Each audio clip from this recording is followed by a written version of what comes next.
Welcome students. This chapter will going to begin today is The Ailing Planet, the Green Movement's Role, written by Nani Palkiwala. Nani Palkiwala was born in 1920 in Mumbai in a middle class family. He was a dedicated scholar at college. He earned a master's degree in English language and literature. This chapter is an article published in Indian Express in 1994 written by him. The following article was written by Nani Palkiwala and published in the Indian Express on 24 November 1994. The issues that he raised regarding the declining health of the earth continue to have relevance. The Indian express में 24 नवंबर 1994 में एक article publish हुआ था और उन्होंने अर्थ की day by day bad होती जा रही कंडीशन को रिवील किया था और ये इशू आज भी एज इट इज़ है। जैसा 1994 में था मीन्स वो इशू आज भी रेलेवेंट है, वो इशू आज भी चल रहा है।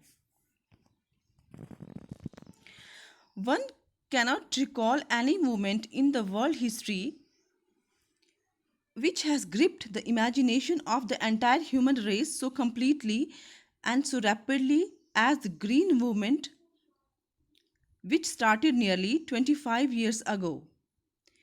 This article was written in 1994 and नानी कहते हैं कि 24 years ago एक रेवोल्यूशन मूवमेंट स्टार्ट हुआ था।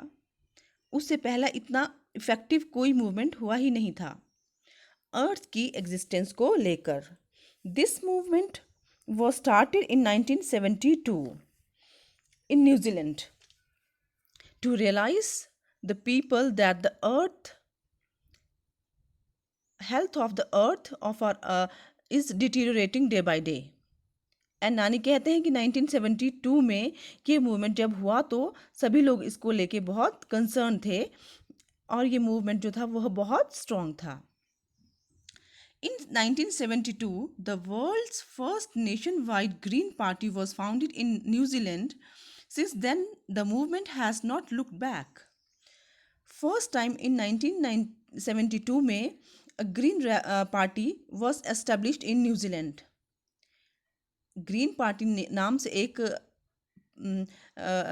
फाउंडेशन जो थी वो स्टार्ट हुई थी, एस्टेब्लिश हुई थी न्यूजीलैंड में।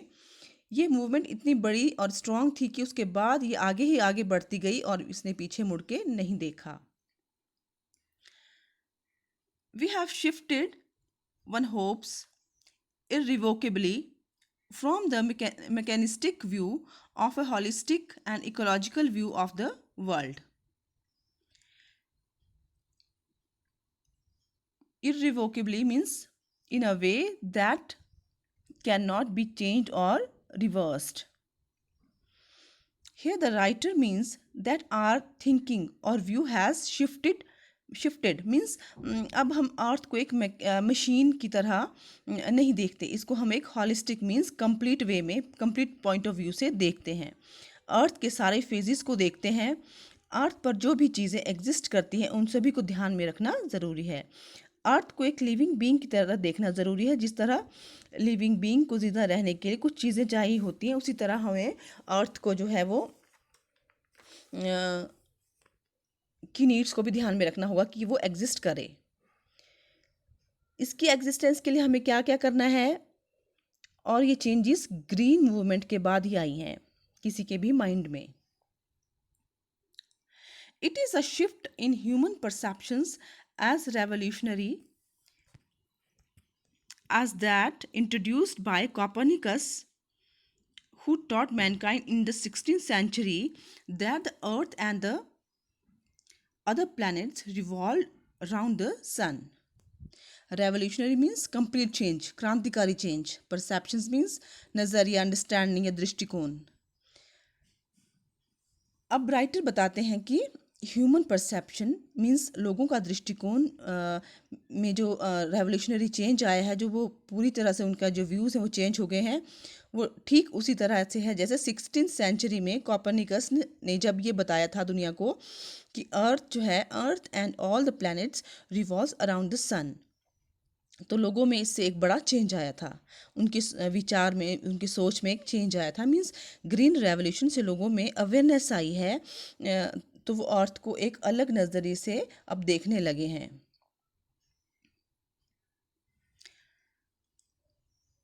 For the first time in human history, there is a growing worldwide consciousness that the earth itself is a living organism, an enormous being of which we are parts.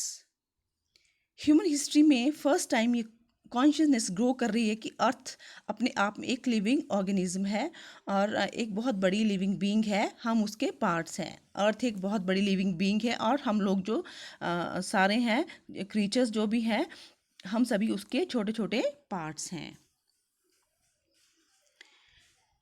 It has its own metabolic needs and vital processes which need to be respected and preserved.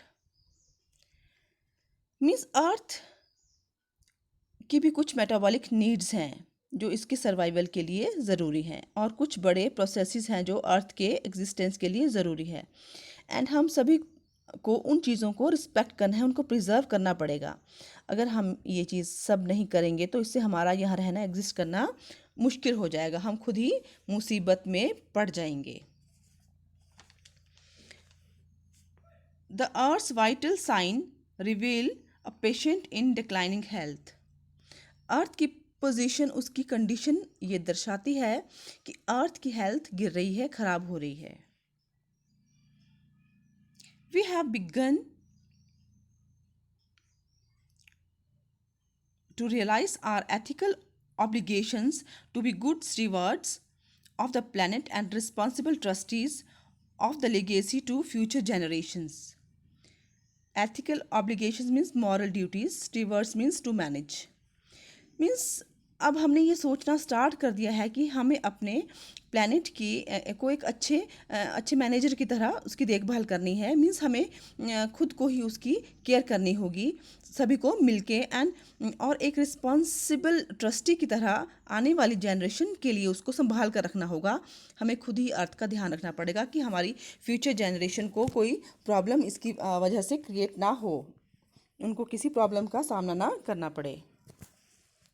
The concept of sustainable development and popularized in 1987 by the World Commission of Environment and Development means sustainable development means economical use of natural resources. Wisely use of natural resources. In 1987, the World Commission on Environment and Development popularized a concept of sustainable development. Means एक ये concept ये था कि हमें ensure होना होगा कि जो भी नेचुरल रिसोर्सेज हैं उनको कम से कम और वाइसली किस तरह से यूज़ किया जाए, ओवर यूज़ ना किया जाए, तभी हमारी अर्थ जो है वो बच सकती है। In its report, it defined the idea as development that meets the needs of the present without compromising without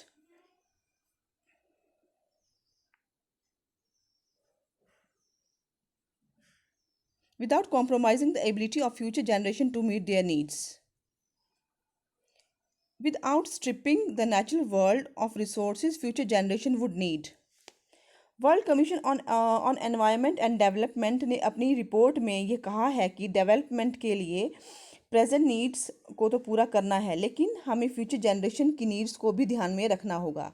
हमें आज ही सारे जो रिसोर्सेज हैं हमारे पास जो अवेलेबल हैं उनको ख़त्म नहीं करना है, हमें नेक्स्ट जनरेशन के लिए भी कुछ बचा कर रखना है, अदरवाइज़ हमारा एग्जिस्टेंस मुश्किल में पड़ जाएगा। What next? In the zoo at Lusaka, Zambia, there is a cage where the notice reads, "The world's most dangerous animal." Inside the cage, there is no animal but a mirror where you see yourself. Lusaka Zambia में एक जू है, वहाँ पर एक cage है। उसके notice board पर आप पढ़ सकते हो कि दुनिया का सबसे डेंजरस एनिमल, और वहाँ केज के अंदर कोई भी एनिमल नहीं है, बट एक मिरर है जिस पर आप अपनी रिफ्लेक्शन, अपनी फ़ोटो उस पर देख सकते हो, अपने आप को उस पर अपनी रिफ्लेक्शन देख सकते हो। मीन्स वहाँ पर ये बताया जा रहा है कि ह्यूमन बीइंग खुद ही इस अर्थ के लिए सबसे बड़े खतरनाक प्राणी है। मीन्स डेवलपमेंट के नाम पर ह्यूमन बीइंग नेचुरल रिसोर्सेज को ख़त्म करते जा रहा है, और इसका इसका जो है ओवर यूज़ करके we are going to use rapidly all the natural resources. Thanks to the efforts of a number of agencies in different countries, a new awareness has now dawned upon the most dangerous animal in the world. अब तो different countries की बहुत सी agencies को तो thanks करते हैं, जिन्होंने लोगों को इतना अवेयर किया है कि हमें किस तरह से इस अर्थ को सेफ रखना है। Most dangerous animal of the world means human being भी अब समझ गया है कि हमें अपने नेचुरल रिसोर्सेज को सस्टेनेबली यूज़ करना है, हमें पर्सनल प्रॉफिट के लिए अर्थ को हार्म नहीं पहुंचाना है। He has realized the wisdom of shifting from a system based on domination to one based on partnership. अब ह्यूमन बीइंग को ये रियलाइज़ हो गया है कि इसके लिए कोई एक डोमिनेट नहीं करेगा, बल्कि सभी को पार्टनर्स की तरह काम करना पड़ेगा, सभी को अपनी सोच बदलनी पड़ेगी, बिकॉज सभी की जो बेसिक नीड्स है वो आर्ट से ही पूरी होती है। सभी को इसके लिए मिलजुल के काम करना पड़ेगा। Scientists have catalogued about 1.4 million living species with which mankind shares the earth. Scientist ने एक लिस्ट तैयार की है जिसमें ये बताया गया है कि इस अर्थ पर 1.4 मिलियन लिविंग स्पीशीज़ हैं, और सभी की नेसेसिटीज़ का ध्यान रखना होगा, सभी को साथ लेकर। Estimates vary widely as regards the still uncatalogued living species. Biologists reckon that about 3 to 100 million other living species still languish unnamed in ignominious darkness. Reckon means calculate, languish means be forced to remain in an unpleasant place or situation. Ignominious means deserving or causing public disgrace or shame. Now he says that some species are listed, but there are also some species which are not still listed. They are uncatalogued means उनकी list नहीं बनाई गई है, उनके बारे में कुछ पता नहीं है। Biologists calculated that about 3 to 100 million species in darkness means उनका नाम पता कुछ पता नहीं है, कुछ मालूम नहीं है। सभी के साथ ही अर्थ को हमें शेयर करना है, और सभी समझदारी के साथ इस अर्थ को सभी के लिए तैयार करना है, ताकि सभी जो है वो जीव जंतु यहाँ पे आराम से रह सकें।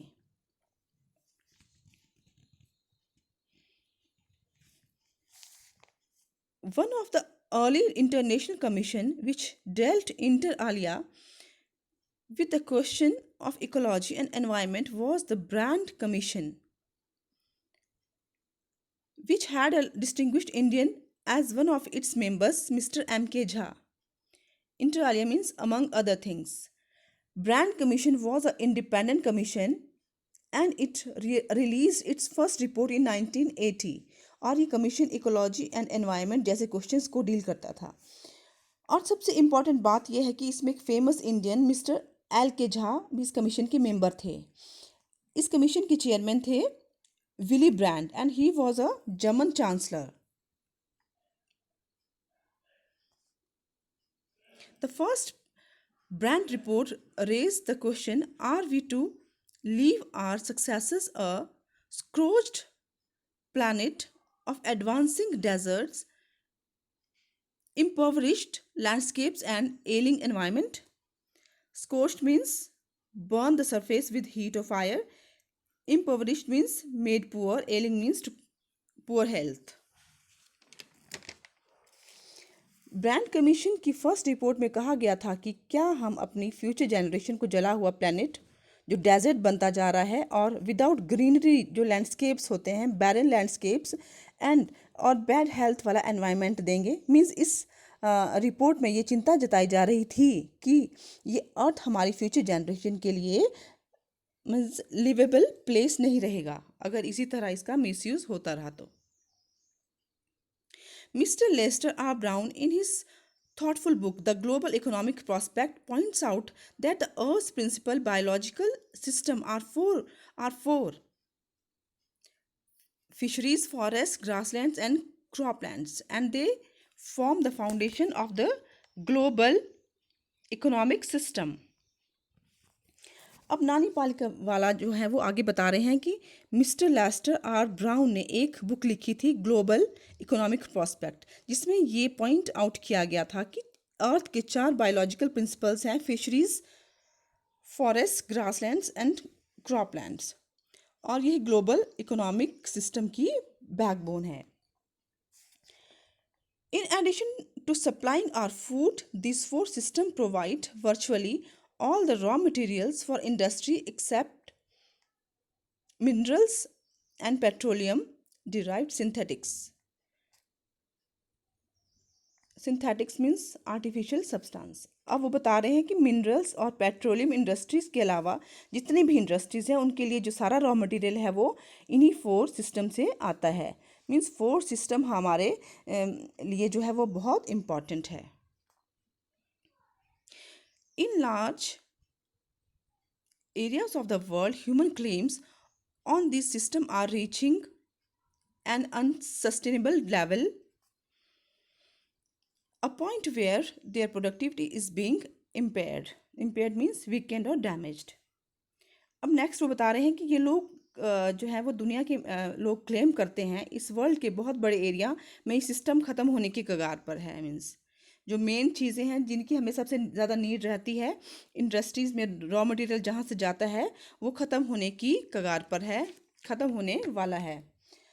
और हम इस लेवल पे पहुँच गए हैं कि सिस्टम मीन्स हमारे जैसे फॉरेस्ट और सारी जो नेचुरल चीज़ें हैं वो ख़त्म होने जा रही हैं, तो इससे हमारी जो इंडस्ट्रीज़ हैं उनको रॉ मटेरियल नहीं मिलेगा और प्रोडक्टिविटी जो प्रोडक्शन होगा वो नहीं होगा. इससे जो है वो इकोनॉमिक सिस्टम जो है वो बिल्कुल डैमेज हो जाएगा.